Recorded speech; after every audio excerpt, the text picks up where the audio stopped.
destruction of the Death Star, the Rebel Alliance was forced to abandon its base on the fourth moon of Yavin.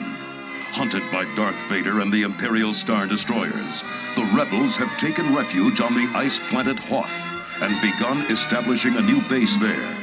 But the Princess Leia Organa and the other Rebel leaders know that to have the Empire locate them on Hoth would be a disaster. And so, the dangerous job of diverting the Star Destroyer's attention falls to the Rebellion's most daring and capable warriors.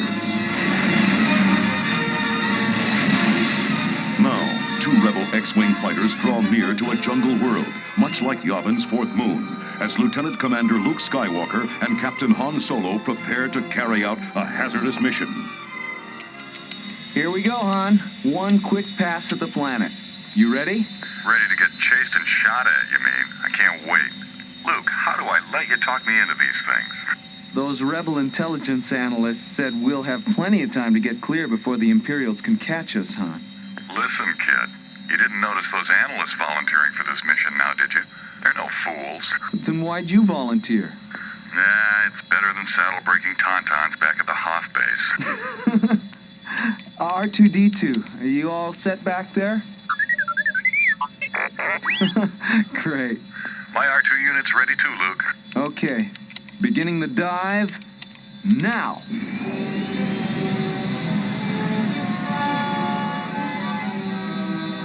I still say we should have used the Millennium Falcon. She's got more legroom and she's faster than these old ships. But the whole point is to make sure the Empire figures that it's the Rebel Alliance scouting out this planet. We had to use X-Wings. I just hope the Empire buys it. Me too. Okay, Han. I guess we can level off now. R2, give me a little more power if you can. This is plenty low enough for me, buddy. Wouldn't be much left of us if we had to crash land in all that jungle.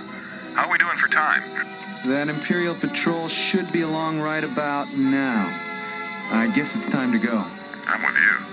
So the Empire is supposed to figure the Rebellion shopping around for a jungle world to build a base on, huh? Right. That way they ought to leave planets like Hoth alone. Here we go. A nice smooth climb back upstairs.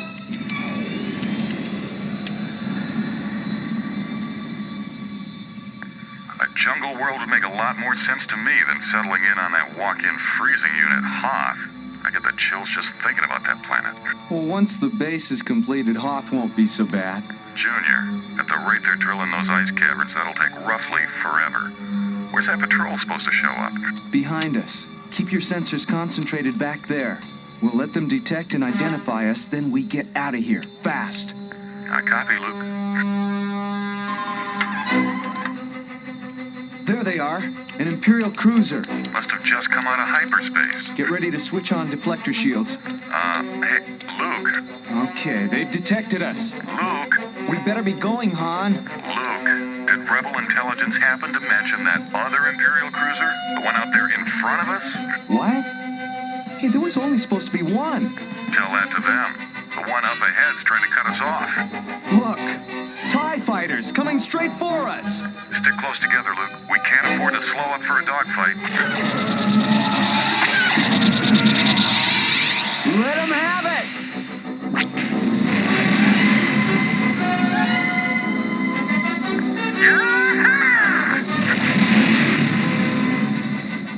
Stay on course. We'll have to try to get past that second cruiser. Not a chance. These X-Wing deflectors can't stand up to a turbo laser cannon. Not at that range.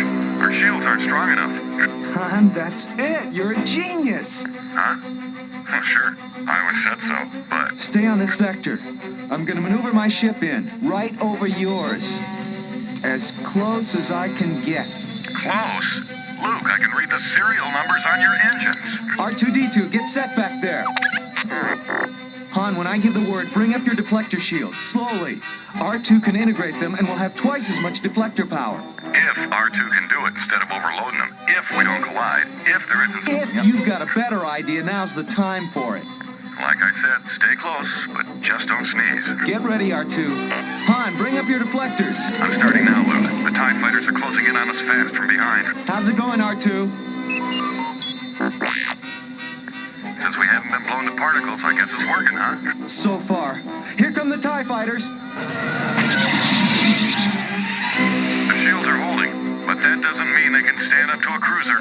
Here's what we find out, Han.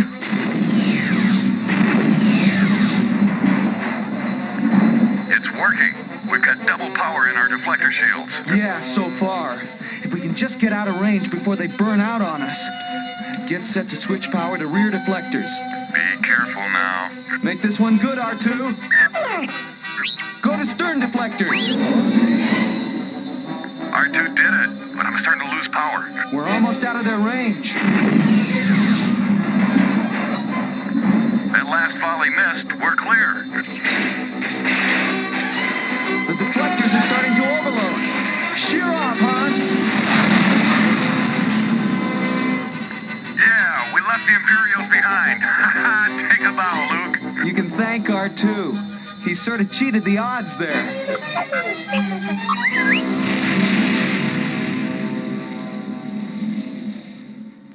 You know, even Hoth sounds good after this. I could use a rest.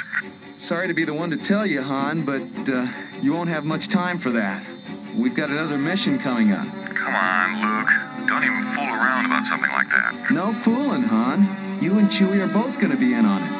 But I'll be there too, and so will Leia, 3PO, and R2. Oh, for the love of... What are you getting us into this time? I don't know.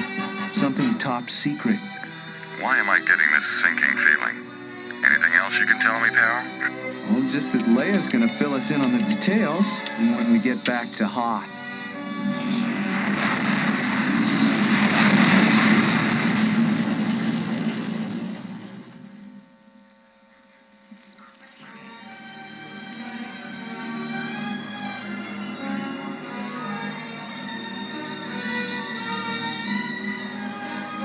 Are you certain that R2-D2 understands exactly what I want him to do? Oh, absolutely positive, Your Highness.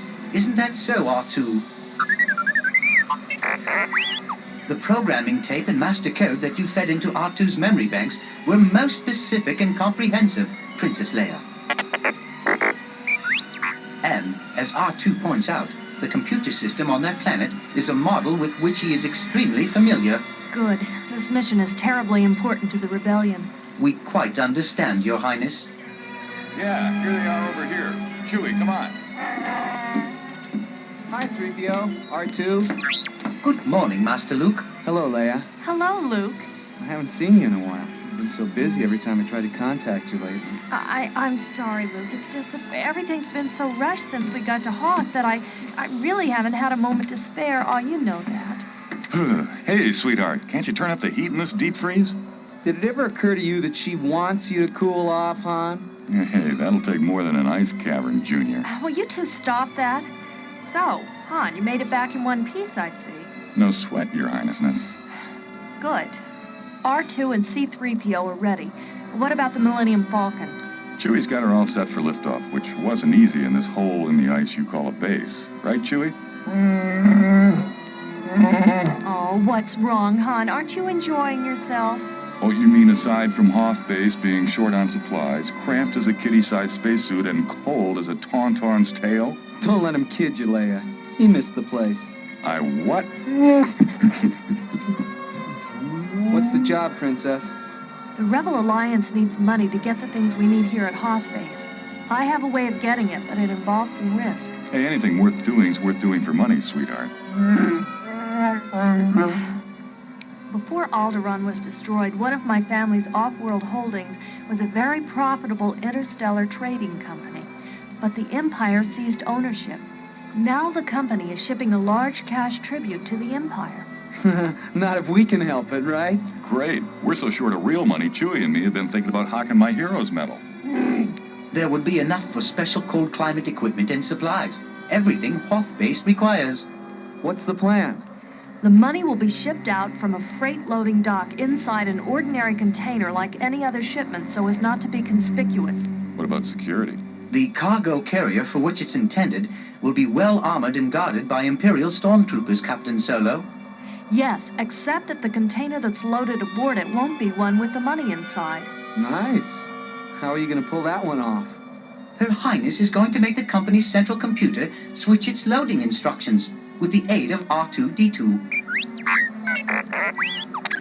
I have a master code for the computer. It was an Organa family secret. R2 can use it to manipulate the system. Yeah, I get it. So we land. Chewbacca can stay aboard the Falcon and keep her ready for liftoff. Yes, and Han accompanies R2 and me to the computer terminal to switch loading instructions. And the money ends up on an ordinary cargo carrier. So I guess driving it away is my job, right? Our job, Master Luke. I shall be with you, in case you should need to interface with the computer for any reason. Hold on, Luke. You won't be able to carry a blaster out there on that freight dock. That's all right. I'll have my lightsaber. No one's likely to recognize it. But will they let me just drive off in that cargo carrier? Don't worry. We'll have identification and a work order card for you. Now, the carrier will be secured to the freight dock by a heavy shackle attached to its landing gear as a standard precaution. But R2 will arrange for it to release as soon as the money's loaded aboard. Okay. Don't forget R2. Let's see. So Luke brings the cargo carrier back to the Falcon. And later, the Imperial security convoy takes away a container filled with vegetables or old shoes or whatever. All right. But what'd you have to come along for, your worshipfulness? You could just give R2 the master code. I already have, but I'm going to have to authenticate it with my palm print. But that means you're going to have to use one of the main computer centers. We've arranged for that. We have a rebel agent in place already. His name is Fodris. He's a Narithian. A Narithian? One of those bugs? What's eating you, Han? I don't trust him. Not a Narithian. Really, Captain Solo, just because a member of the rebellion happens not to be a human being is no justification for you to be so intolerant. Listen, Goldenrod, Narithians get hatched. 2 or 3 of them to an egg. But Fodris is one of the most loyal agents the Alliance has. He's risked his life for us, not once, but many times. I still don't like it. You can't count on a bug. But you trust a Wookiee to fly the Falcon, don't you? Hey, hold on. Chewie's a whole different case. Sure, Han. Whatever you say. Just what is your specific objection, Captain? Well, Narithians are too close to their egg mates, for one thing. I heard they even mind-link when they're close together. How'd you know this Fodris can keep a secret? Because one of Fodris's egg mates found out about his ties to the rebellion, Han. He tried to kill Fodris. Fodris was forced to kill him instead. Satisfied, Han? Guess I'll have to be. Good. Because it sounds like we're going to need the fastest getaway ship we've got, and I'll take the Millennium Falcon every time. Excuse me, Captain Solo, but speaking of the Falcon, perhaps it is time to mention another matter. What about the Falcon? Well, rebel intelligence sources report that the Empire has given top priority to locating your starship, Captain. Yes, and that order came from the very top. Oh, I guess that could only mean Darth Vader, huh? Oh, the very mention of his name makes our gyros flutter. Isn't that so, R2? Sounds like Vader found out who almost shot his tail off at the Death Star, Han. And there's something else. We've had word that Jabba the Hutt has upped the bounty price on you, Han. Oh, figures. Jabba doesn't want to get paid anymore. He just wants revenge. Well, Han. How does it feel to be so popular? Luke, Are you quite certain that it will be safe to use the Falcon, Princess Leia? don't blow a fuse, 3PO. I've got fake registries and identification codes for the ship. Loads of them. I guess that settles it. By the way, Leia, just which planet is it that we're bound for? Ord Mantell. We lift off at 1000 hours for Ord Mantell.